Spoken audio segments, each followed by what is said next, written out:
So, I think somebody has turned on their mic. Could you please mute yourself? Whenever you wanted to ask a question, you can unmute and you can ask the question. Okay. So, this IOL is nothing but Cisco IOS on Linux. So, for testing purposes, they no need to have the real router, real switches, real equipments to upload it. So they can do that one on top of the Linux, which has been customized by Cisco itself. So the same thing has been leaked, and that is being used widely in different softwares.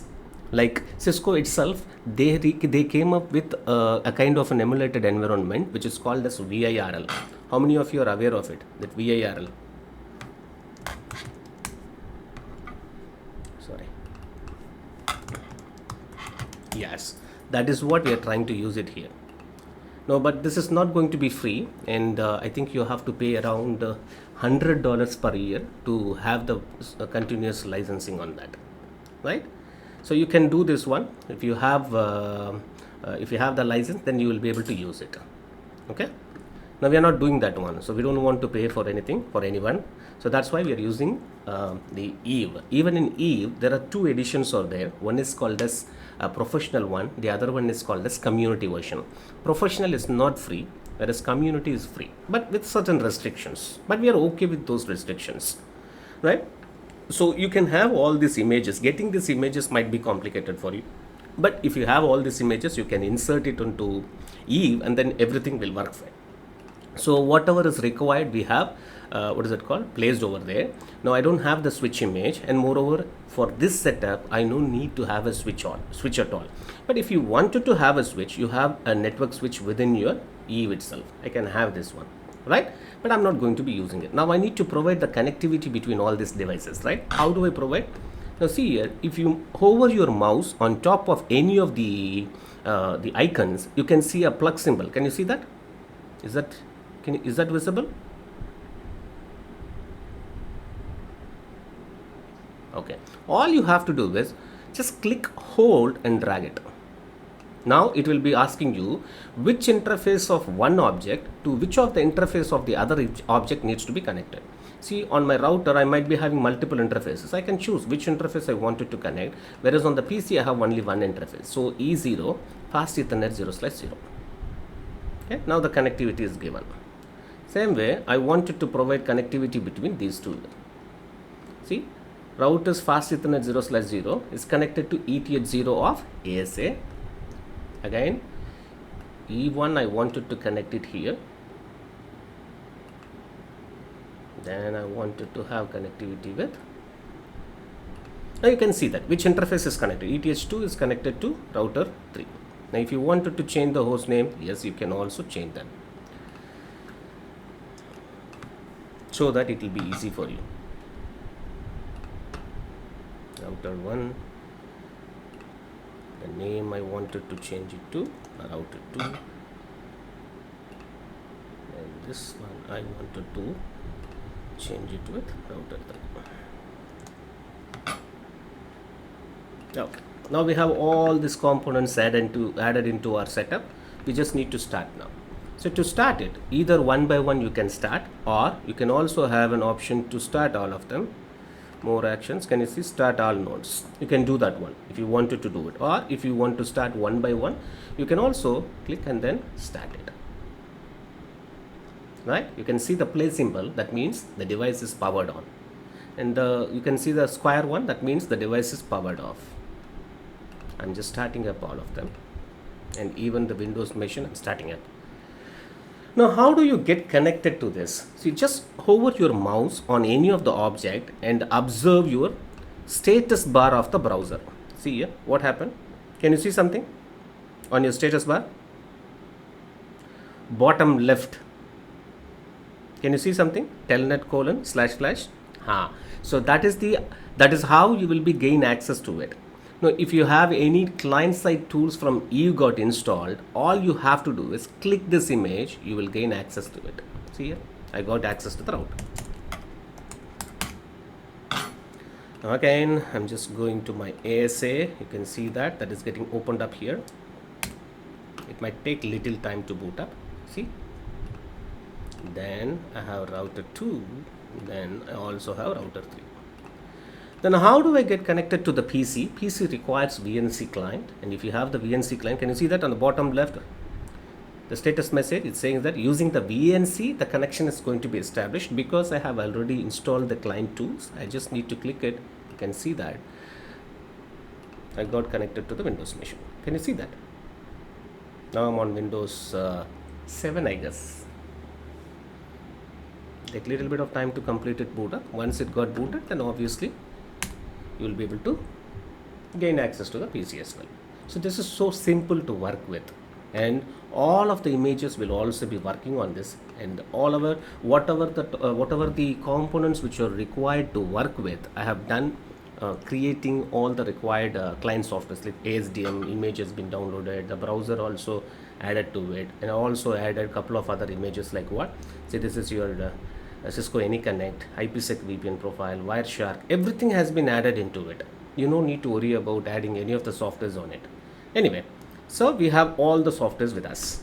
Now we just need to start working on it. Now let's take a topology and then we will start working on it. Now I would like to keep my internal network in 10.1.1.0, or else we can also take a scenario. Where is my this is my worksheets. Let's take a small example. This is how I done. Instead of the PC, I kept the router. Okay. I don't have the PCs over here on my topology. Instead, I just kept the routers on that. Or else I can also open up the other image so that you'll be seeing that. Not this one. Probably on the routing part, you'll be able to. Yeah, this is a different setup. Can you see that? Now, I think you will be able to build these setups on your own now. The moment you see the setup, I think you will be able to set it up. Am I right? Can you do this one? Setting up the lab wouldn't be a problem for you. Okay. Now, see what I'm trying to do. I would like to set up IP addresses and all. So to have a better understanding, I'm just going to be drawing them so that we can adapt to the same thing.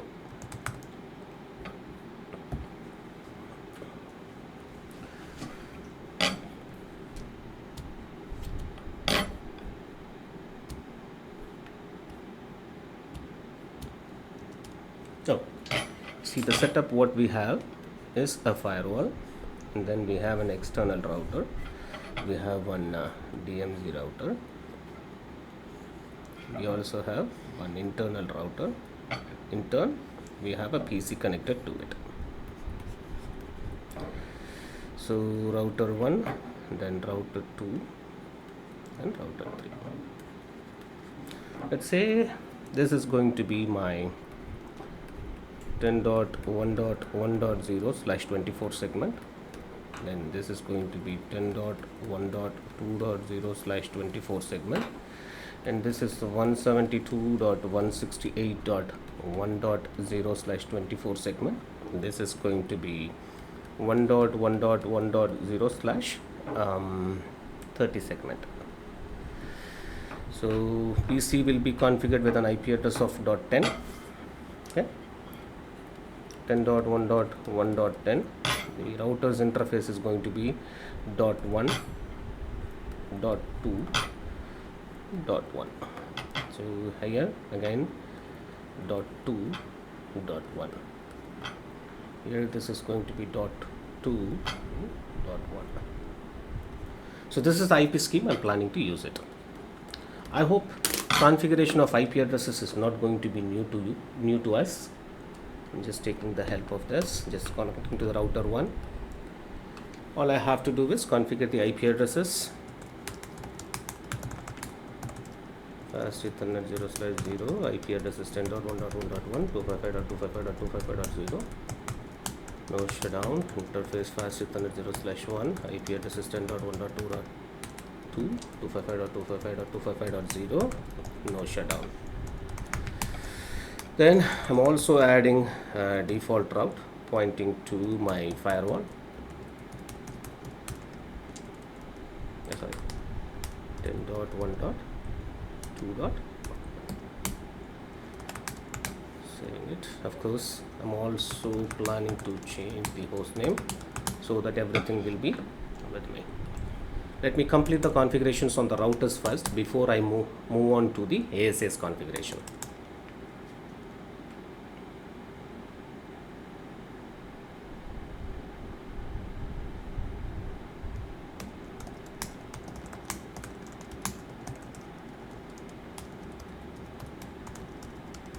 172.16.1. I think 172.168. That's what I have mentioned. Okay. Let it be 172.16.1.2, 255.255.255.0. No shutdown.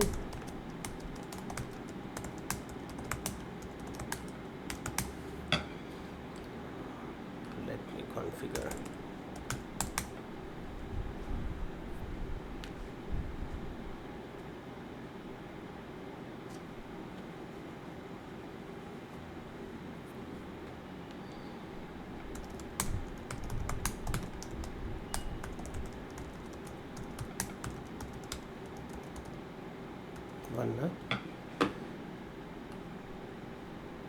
Yes, 1.1.1.1, 255.255.252. Okay, so the routers have been configured. Now I'm just getting into the ASA firewall. So when I come here, it is ready. Now all I have to do is what? Interface Ethernet 0. What is that I have to do? Just help me doing some configurations on my ASA's internal interface. What are all the basic settings I have to do it to enable? Yep. Okay. I'll give inside. Okay. Automatically security level is going to be taken. Okay. IP. Okay. Why do I have to mention the subnet mask? Even without the subnet mask also, the command can be taken. Am I right? Correct. Yes, correct. Then what else I have to do? Yes. Same way, interface Ethernet 1. What is that I can do it? Name if DMZ. Is that okay?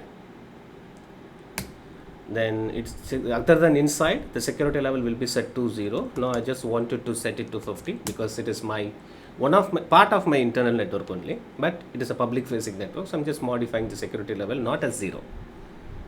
Then IP address is going to be 172.16.1.1, 255.255.255.0.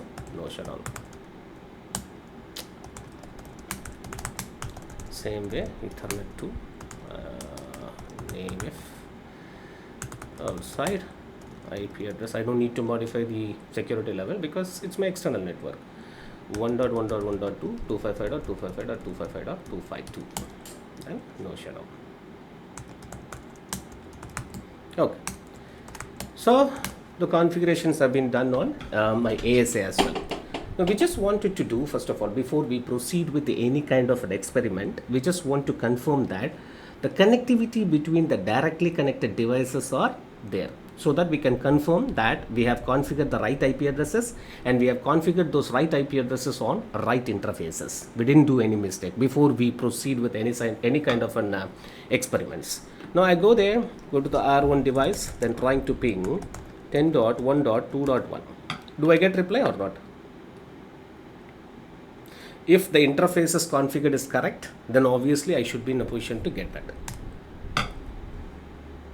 You see that? The first packet because of the ARP.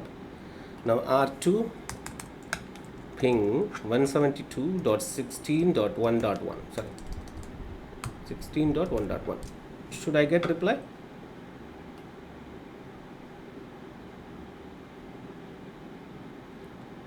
Okay. Yeah. Same way, I'm just going to the router 3 and then trying to ping 1.1.1.2. Should I get reply? Yeah, I should. Yeah.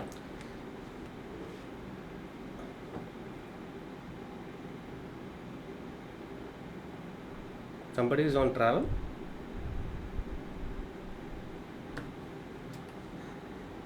Okay. So the reachability is there. Now let me go to my PC and verify that I have. Let me restart later. I'm not going to be doing any changes over there. Verify the IP address of my PC. Right? It's 10.1.1.10. So it is going to be 10.1.1.1. The IP address is correct? Yes, it is correct. According to my lab topology, it is 10.1.1.10 only. Now let's go to the command prompt. Right, so I'm trying to ping 10.1.1.1. Do I get reply or not? According to the setup.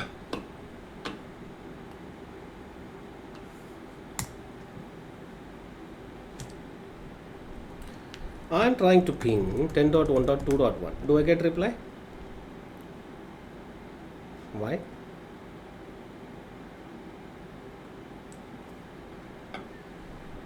Do we get reply or not?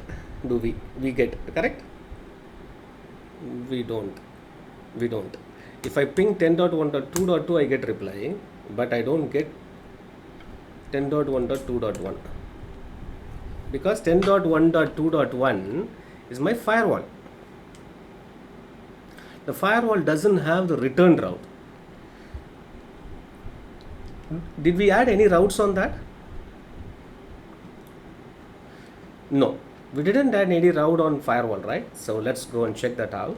You want to confirm it. I go to my ASA. Can you please tell me how to check the routing table on Cisco ASA? Right, show route. Why no show IP route?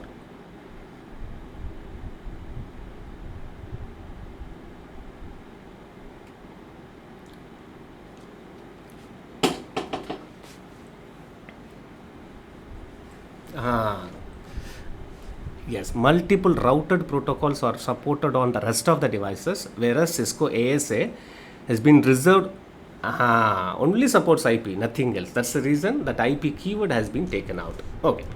Now, do we have route for reaching 10.1.1 network? No, we didn't add it. Okay. Now I'm just getting into a small discussion.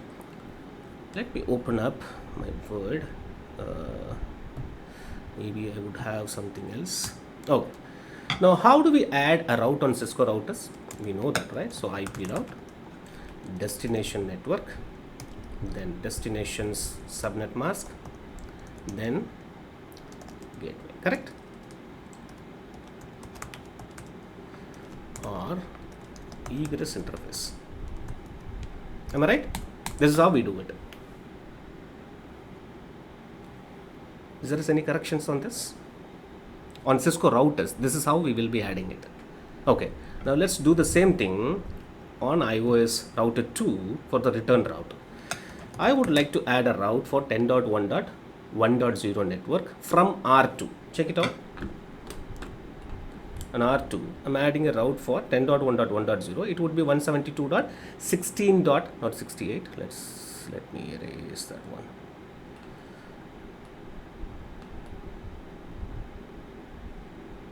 Okay, so 172.16.1.1. That would be my next stop address for it. So how do I add it? IP route 10.1.1.0, 255.255.255.0.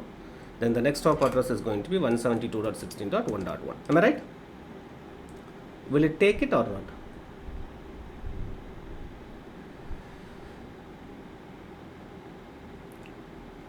Sorry, it should take it, right? Okay.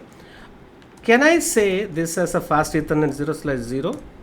I can also give my egress interface. Correct? Now, in this case, whether I give my next stop address or my egress interface, anyway, the router is going to be identifying the other information. For example, if I say my next stop address is 172.16.1.1, what the router will do is, you can see that show IP route, you can see that. So to reach 10.1.1.0, my next stop address is 172.16.1.1. To reach 172.16.1.0, I just need to go out via fast Ethernet 0/0. Am I right? Is this correct or not?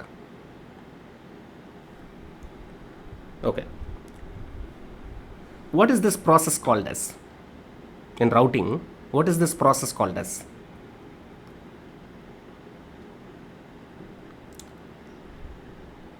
No. Static routing is the way that you have made an entry into the routing table. My question is, you have a route for reaching a destination with a next hop address, but the router will do identify the egress interface by doing something. For example, sorry?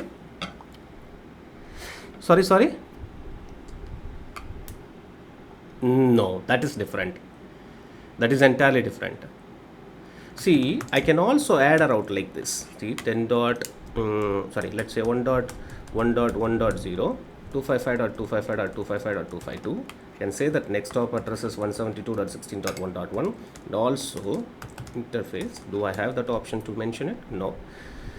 Fast Ethernet 0/0, and then next hop addresses, yes, 172.16.1.1. I can do this also.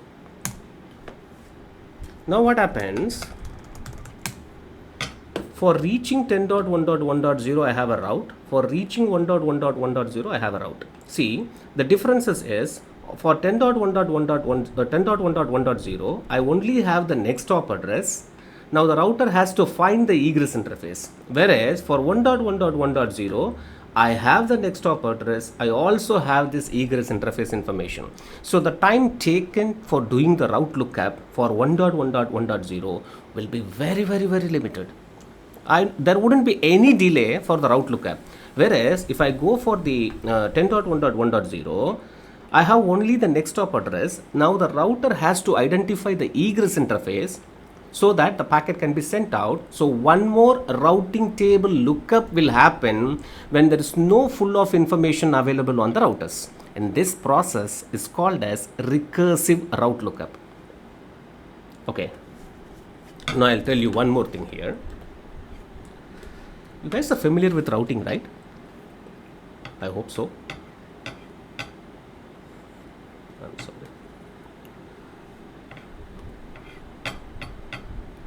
I have multiple routers, okay? 10 dot.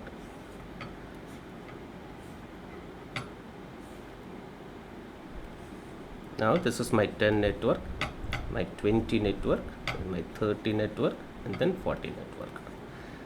Dot 1, let's say 30.1 and 30.2, 20.1 and 20.2, 10.1. Now the point is, on my router 1, I have a route for 10 network, directly connected network, then 20 network. Then now I'm adding a route like what? To reach 30.0.0.0. My next hop address is going to be 20.0.0.2. Okay? Am I right? Same way, to have 40.0.0.0, I can keep my next hop address as 30.0.0.2. Can you see that?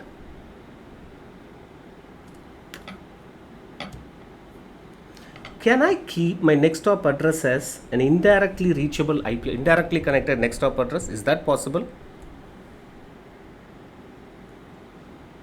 Is this possible or not?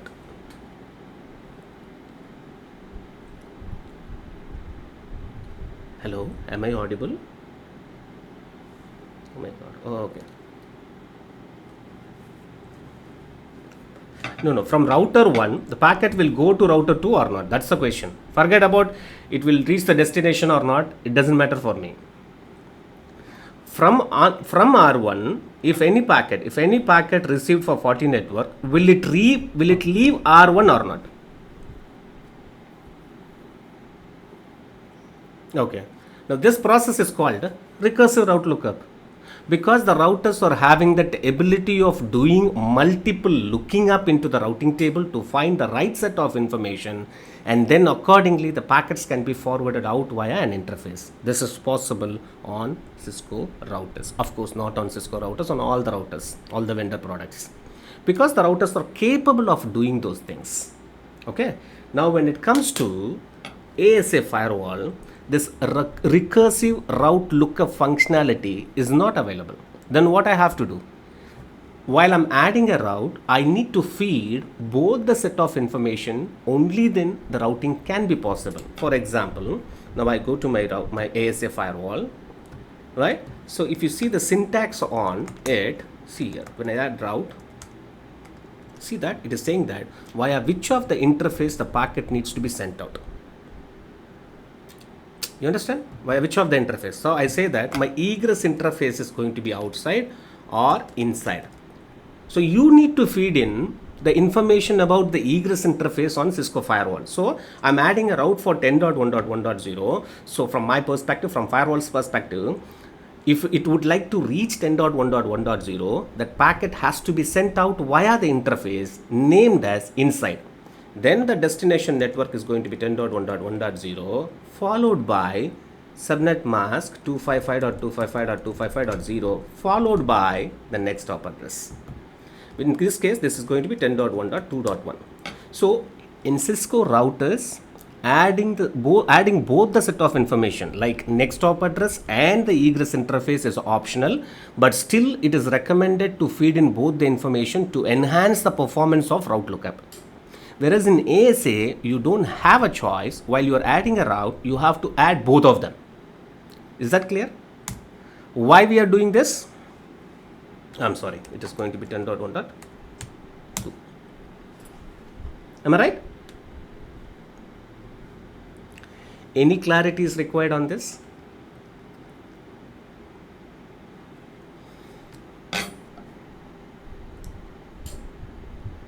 Okay.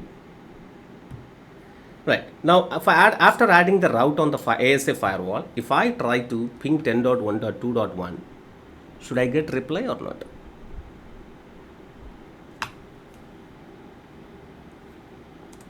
Yeah. Okay. Now, so if you go and check it out your ASA,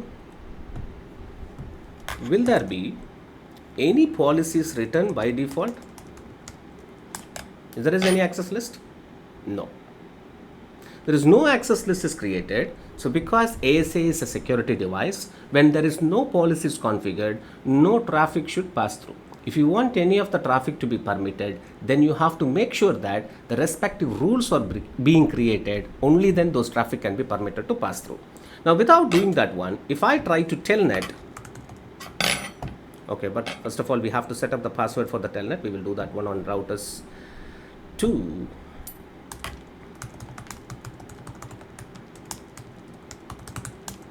Okay, same way on router 3 also we will set up the password for it.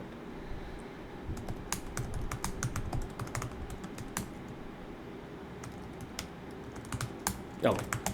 Now, do I have the reachability of 172.16.1.0 from PC? I should. 172.16.1.2. I'm just trying to telnet. Sorry.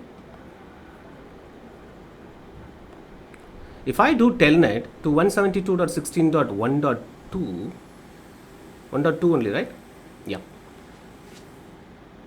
Do I have access to 172.16.1.2? Will the traffic, why? What is the problem?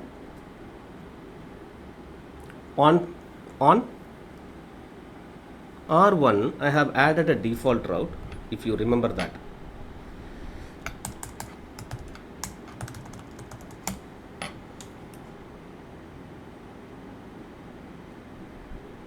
Can you see that? So I have a route. Can I reach him? 192.168.1.2, and I'm also having a route for 10.1.1.0 network.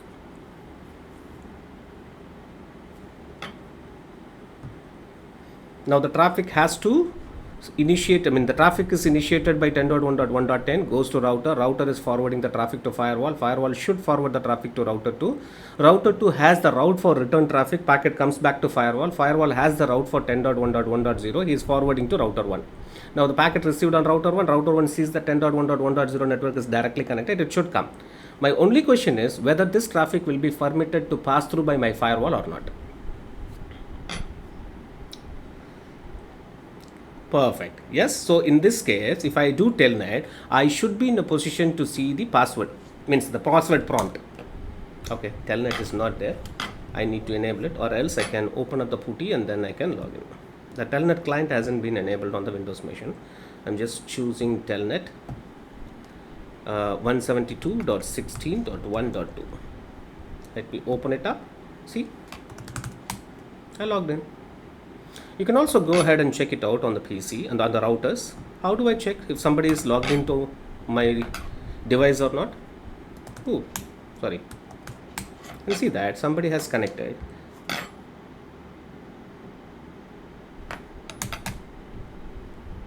How long he got connected? You can see the IP address also. Can you see that?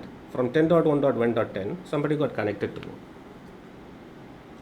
Is that clear? Via VTY, virtual terminal, somebody got connected. From where? 10.1.1.10.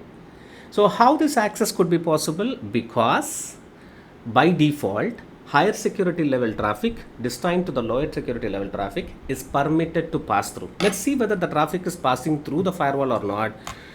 Show con, you'll be able to see that. See, the inside traffic is 10.1.1.10, the port number is 49160. The destination is reached via, the connection got established on the DMZ interface to 172.16.1.2. The destination port number is 23 TCP, which is Telnet, right? And you can also see the status as UIO. What is that UIO? Show con detail. You can get that information.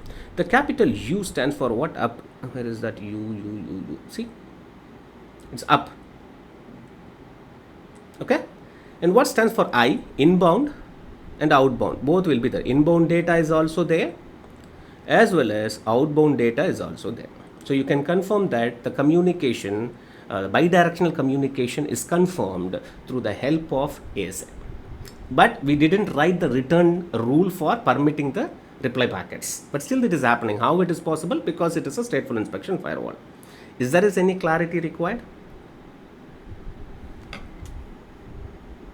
on this part? Okay, now I'm able to reach, what is it called, R2 router, correct? I'm able to telnet it. I'm trying to ping 172.16.1.2. Do I get reply or not?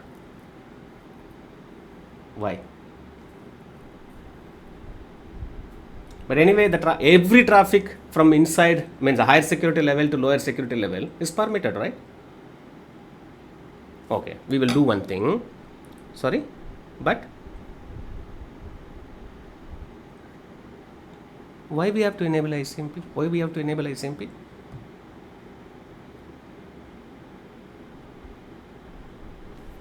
On all firewalls, correct? And also after that I have explained you, by default no traffic is permitted, including ICMP, right? But in Cisco ASA, by default, there is an architecture or algorithm is being followed by ASA, which is called as adaptive security algorithm. Any traffic, that's what, underline, any traffic initiated from the higher security level destined to the lower security level is permitted to pass through. Did I say that or not? Okay, now let's do debug IP ICMP. Let's see whether the packet is hitting my R2 or not. Can you see that? Now the reply packet has been sent from 172.16.1.2 to 10.1.1.10. Now the packet has been replied back. I received a packet on R2, ICMP echo request. He is also sending that packet out. Echo reply packet has been sent from 172.16.1.2 to 10.1.1.10. How many echo replies? 4 echo replies. Why? Because we have sent 4 echo requests. Why we are not able to see the reply? So this is where you should understand the beauty of adaptive security algorithm or stateful inspection firewall. See, whenever, I'm sorry, I heard something, but I could.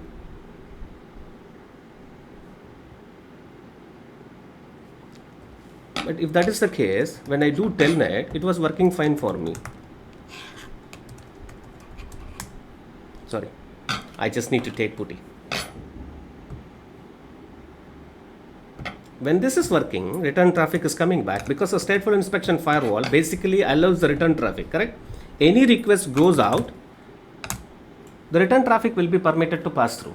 Is that correct or not? That's what our understanding with respect to stateful inspection firewall. Am I right? Then why we are not getting the reply now in this case? Even we confirm that R2 has received echo request and he is replying back that. Now we know that somehow the firewall is blocking it. What would be the possible reason? Okay, while we do a ping, continuous ping, let's do like this. Sorry. Then we will connect to ASA and check it out, show con. Is that so? Am I seeing anything related to ICMP packets in my connection table? Whereas I'm seeing the telnet traffic. Am I seeing something called the ICMP packets on it? Though I'm pinging continuously, where is that? Let it go. Can you see now? ICMP packet, the connection details are there. But is there any flags for ICMP? See, ICMP is a protocol acting at layer 3. The ASA firewall could not treat this traffic as a stateful traffic. It is not a connection oriented communication. So I cannot maintain the session details of ICMP packet. That is the behavior of ICMP. That is the behavior of your firewalls. They don't understand the relationship between the ICMP packets, whether the echo request has gone, echo reply has to come back. That information cannot be stored on state table. Why? Because that's how it has been handled.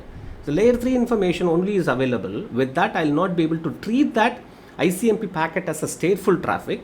So the return traffic, I don't have any visibility on it. So when the traffic has been received on the DMZ interface, I see that this is a new packet or new connection being established. So do I have a rule to permit it? I don't.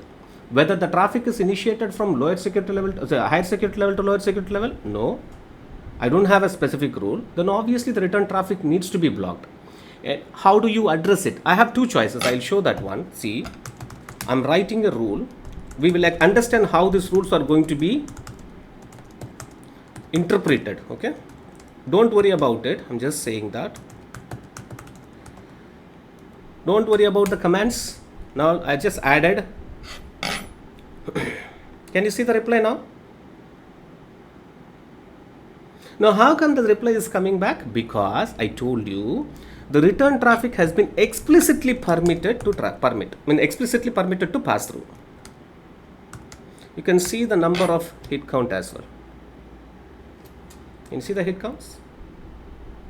That means this rule is matched by the return traffic is matching against this rule. That's what the understanding you need to have. Any clarity is required? Please let me know. Because once you go to the production, you will continuously working on your day-to-day operations, which will be majority of the time on policies, NAT, VPN configurations. But you will not be getting a chance to experiment all these things. That's the reason I'm taking much of time on this. So you will get a better understanding on how the stateful inspection feature on your Cisco ASA is going to be working with. If enough information can be tracked on the request, then the return traffic can also be identified, because that relevant information will be available on the session table, right? Whereas if I cannot collect enough information with respect to matching the return traffic, obviously the connection table is of no use for that particular application or for that particular traffic. So you have the choice. Certain things can be done. One of the option I have shown you is what? No access group 100 in interface PLC. Let me remove this one and then try to ping this one. I don't get the reply because I have removed the binding alone. The access list is there. But here, now what is that I'm going to be doing is show run, check it out. Okay, if there is anything. Okay, see here. There is something called as a class inspect. We are going to be having detailed discussion with respect to this class maps in later classes. But here in this case, what I'm doing is class inspection. This is okay. Policy map global_policy class inspection underscore default inspect ICMP. Okay, I'm just doing something. After this, can you see that the reply packet is coming back? I didn't do anything else. Hope I'm audible for you guys. Please confirm me. I'm hearing no sound at all. Okay. Now basically what I'm trying to do here is I'm asking the ASA firewall to handle the ICMP as a stateful traffic. How this is possible? See what happened now. Can you see that flags are being added to? Where is that? This is for okay. No, it's not being shown. Okay. Now let's see on the router side. You will be able to see some additional information.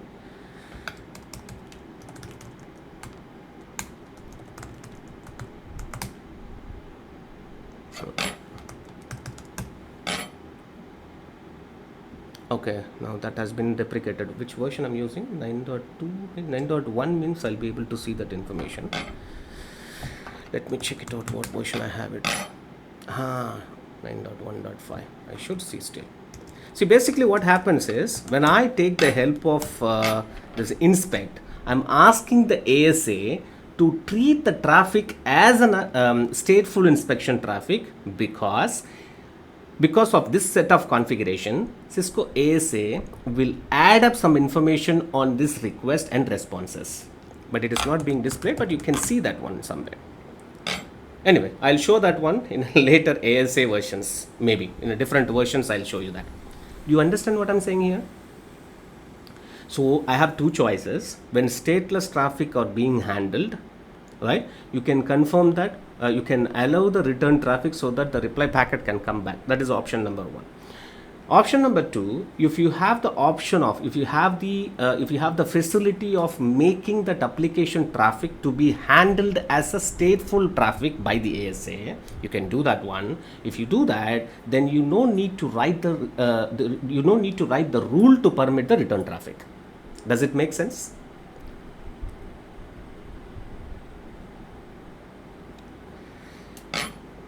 Okay, see, there are two things, right? One is, ASA is a stateful inspection firewall. All you have to do is permit the request. The reply packets will be automatically permitted. That is the condition. That's the behavior of ASA.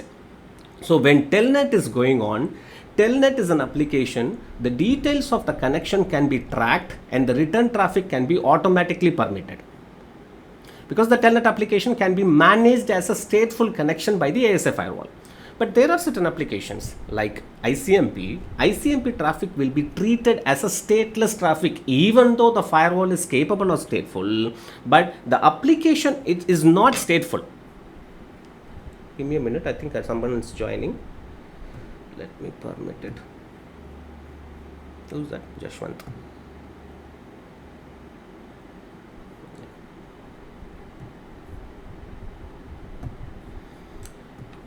See, if the application can be tracked for the connection details and the return traffic can be automatically permitted because of the behavior of the stateful inspection firewall. Whereas ICMP traffic doesn't have enough information to track the request and reply. So by default, ICMP will be handled as a stateless traffic. Because of that, you may need to write the return rule to permit the ICMP packet. This is option number one, but that is not recommended. Instead, I can ask the ASA to add some additional information with respect to tracking the ICMP packet so that the return traffic can be identified and permitted to pass through. Does it make sense?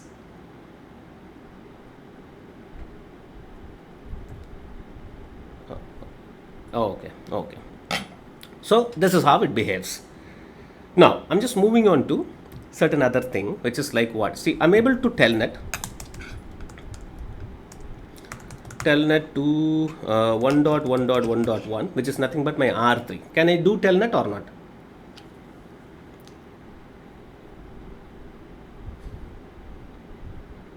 Can I telnet to router 3 or not? 1.1.1.1 is nothing but my router 3, right? Confirm that before you say yes or no. Do we have return route on R3? No.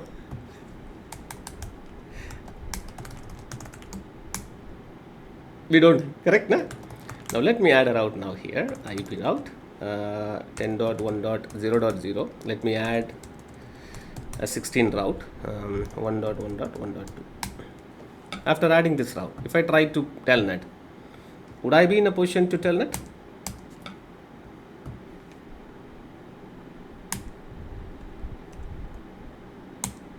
Yes. Is there any issues on that? No.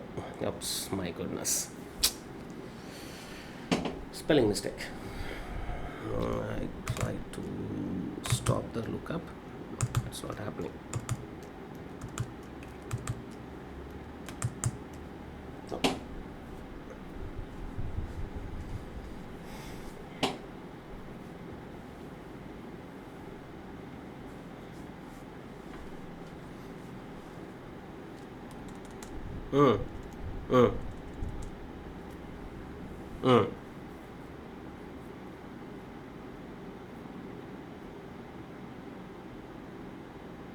No, it is not UDP traffic. Did I say that like a UDP traffic? It is a layer 3 traffic. No connection details can be tracked. I didn't say that it is TCP or it is UDP.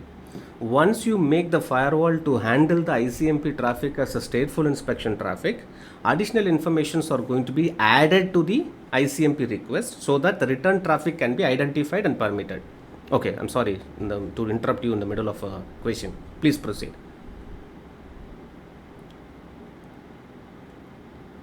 Oh, okay. Oh. It is not connection oriented, but the details of the connection can be tracked because I have enough information. See, I'm talking about the stateful information. To track the details of a connection, I need to have some data, which is not there in ICMP, but it is there in TCP and UDP.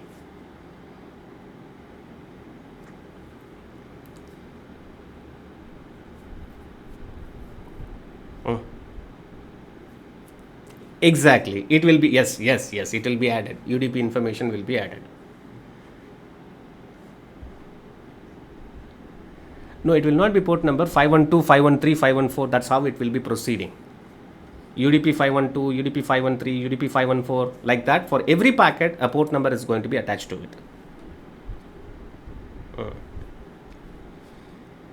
Okay. Now able to telnet R3.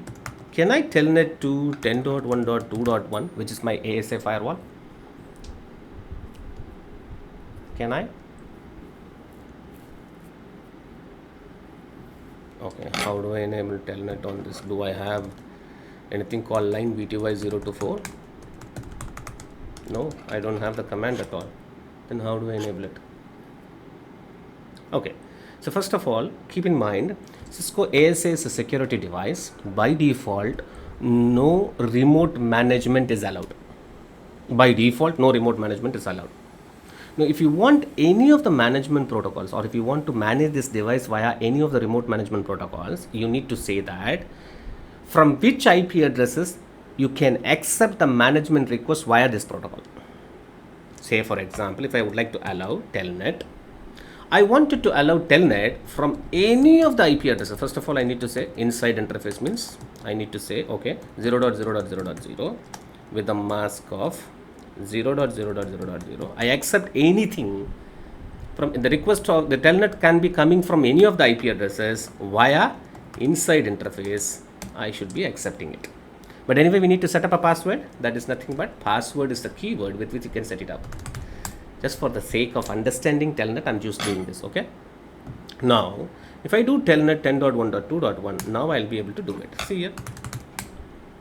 I logged into Cisco ASA. Now I'm going to R2 and then I'm trying to telnet to 172.16.1.1. Can I gain access to it?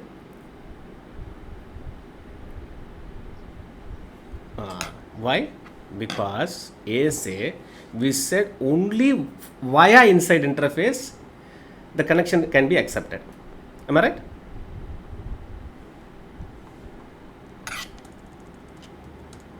Now I agree on the DMZ part.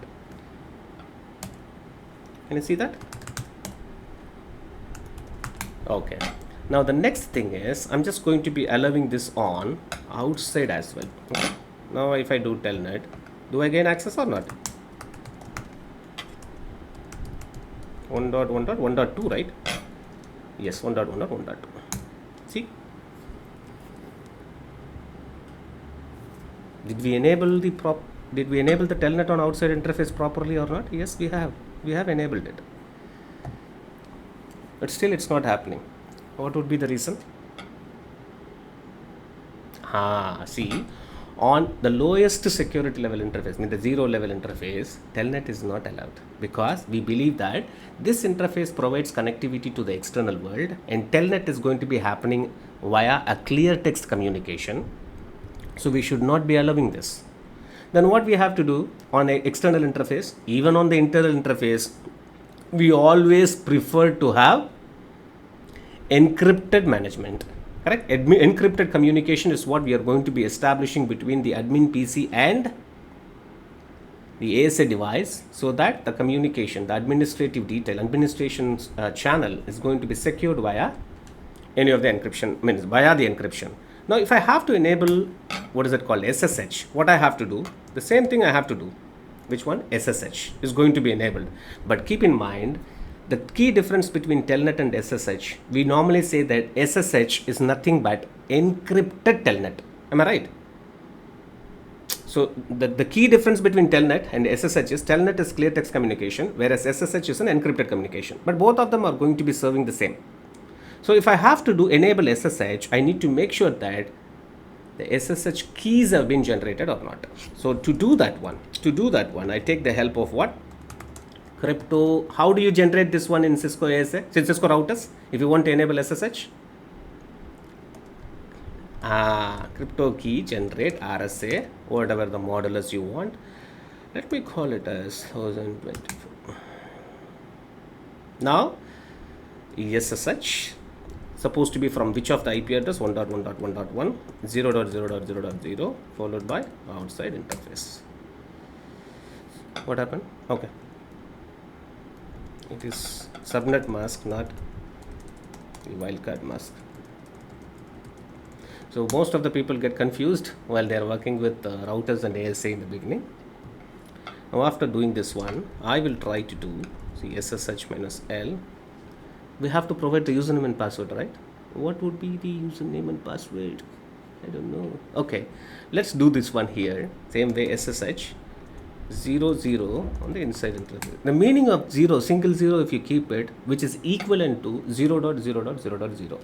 A simplification for 0.0.0.0. I said that any IP address with any subnet mask on inside interface allow SSH access.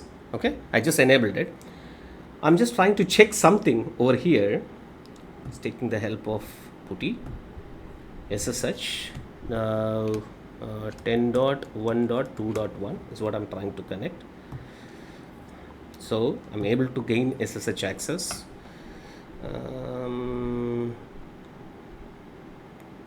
Username is Cisco.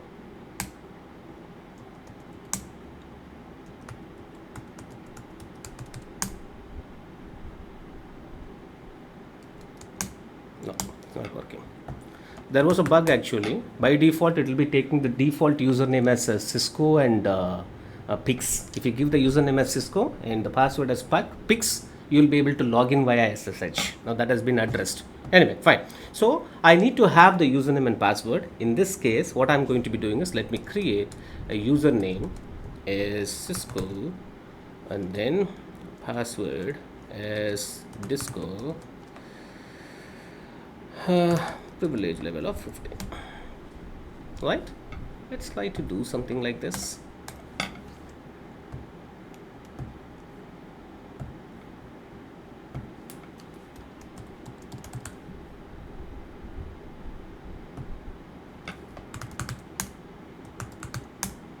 Yes, still it's not taking because we will not be seeing these things. That's the reason I'm just going for it. SSH console using the local database. Don't worry.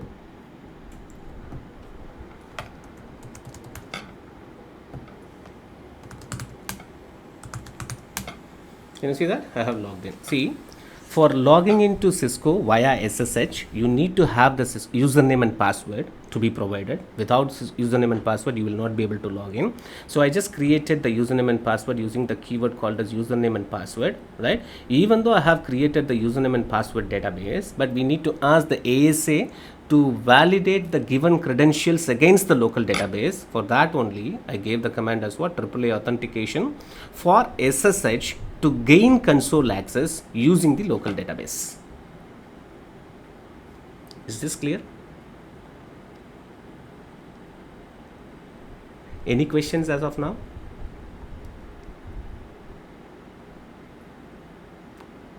Okay, good enough.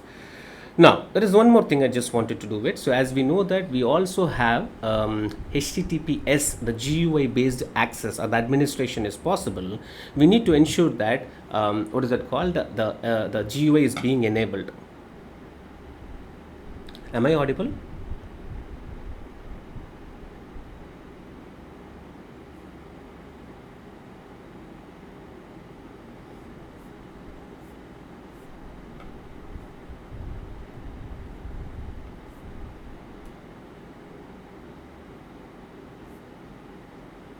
Yes, my internet got disconnected. Correct. What you're saying is correct. My internet got disconnected. I think I have a bad network quality. That's what I'm getting at. Probably I may need to restart my wireless router. Once I finish this one, I'll do that one. Okay. Anyway, so I just need to make sure that the GUI communication or GUI based management is being enabled. So we know that by default, no remote management protocols are allowed. So if I have to do that one, then I need to make sure that those protocols are being enabled. But again, if you're working with what is it called GUI based, it is an HTTPS based communication. So first of all, I need to enable the web server, the secure server on my ASA. I don't know.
Hello, can you hear me? Yes, can you hear me? Okay, okay. I think my ASA also got disconnected, I guess. Okay, let me connect that one once again. Okay, so all I have to do is, first of all, I just need to say HTTP server enable by doing. Oh, I'm sorry. I'll do that one.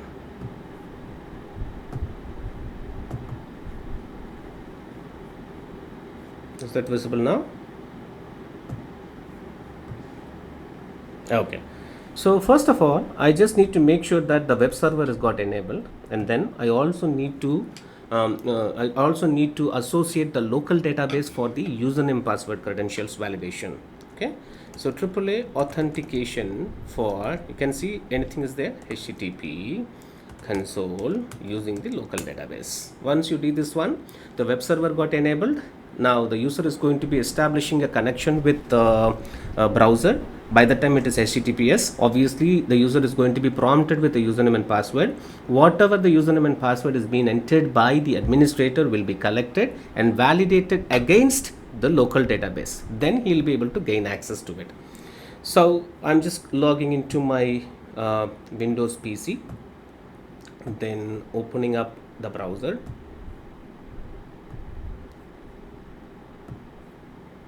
Okay. Yes. HTTP is what you have to enable. You don't need to enable HTTPS. But access is going to be via HTTPS.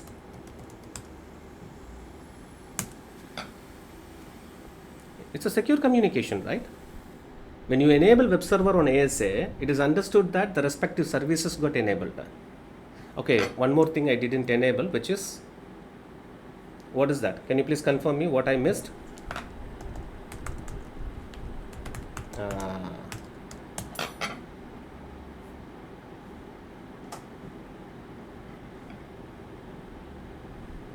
Now you can see that why this is coming up, because HTTPS require the authentication of the web server. So that is going to be happening through the help of digital certificate. The certificate currently which is available on Cisco ASA is a self-signed certificate. The certification authority is not trusted by the browser which is running on client machine. So all I have to do is I just need to permit it so that I'll be able to see it.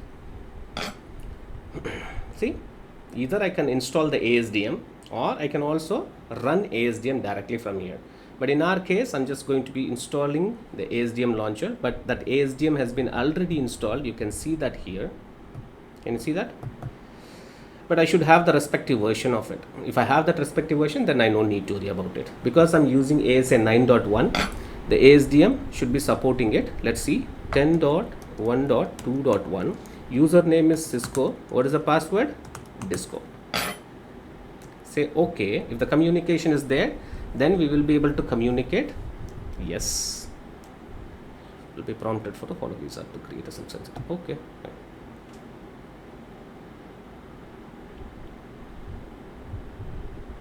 Yes, the certificate I trust it because this is a self-signed certificate given by 10.1.2.1. It's a self-signed certificate. Even though the CA is not under my trusted list, I will accept the certificate for establishing the communication. I'm having the older version, so the application is getting updated.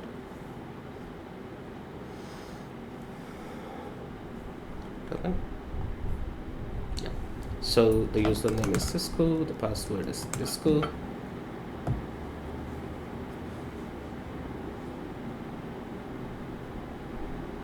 See that the connection is being established. So you can do the complete set of configurations using your ASDM.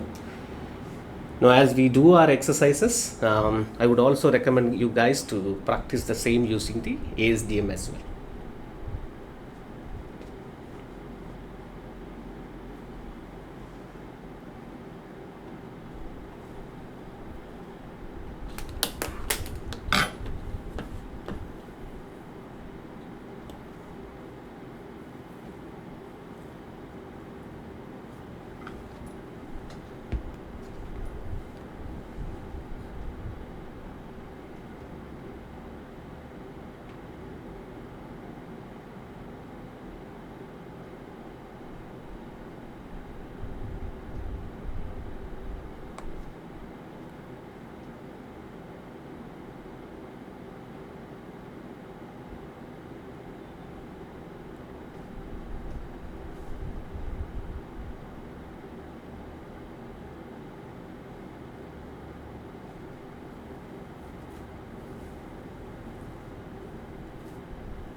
Okay, anyway, let it boot up. In the meanwhile, we will do some more thing. Okay, what is that? Yeah, I have to upload the worksheets at the same time. Guys, you can connect to your Eve and check it out. The images are running for you properly or not. If you face any issues, do let me know. I may need to re-upload the images on it. It will take a little bit of time to load it. In the meanwhile, we will confirm that the Eve is working fine with us or not.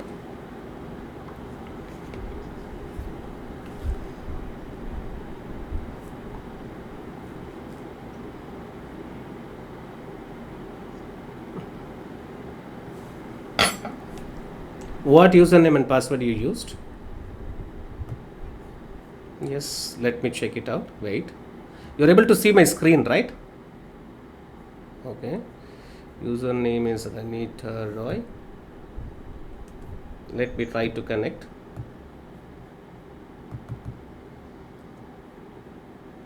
The password is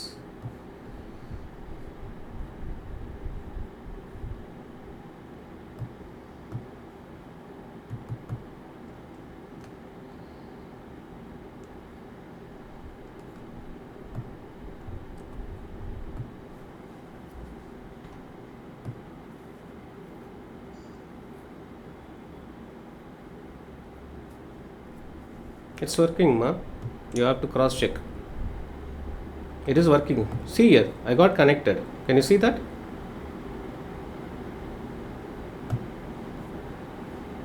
Hello?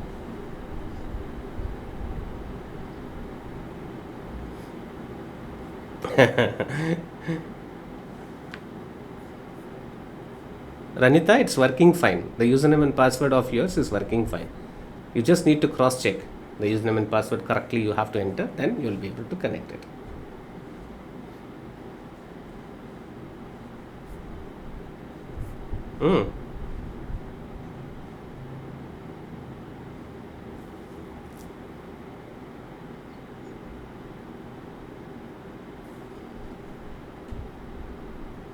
Oh, okay. Okay, you have my number, right? Or you can also message me on the group, ma.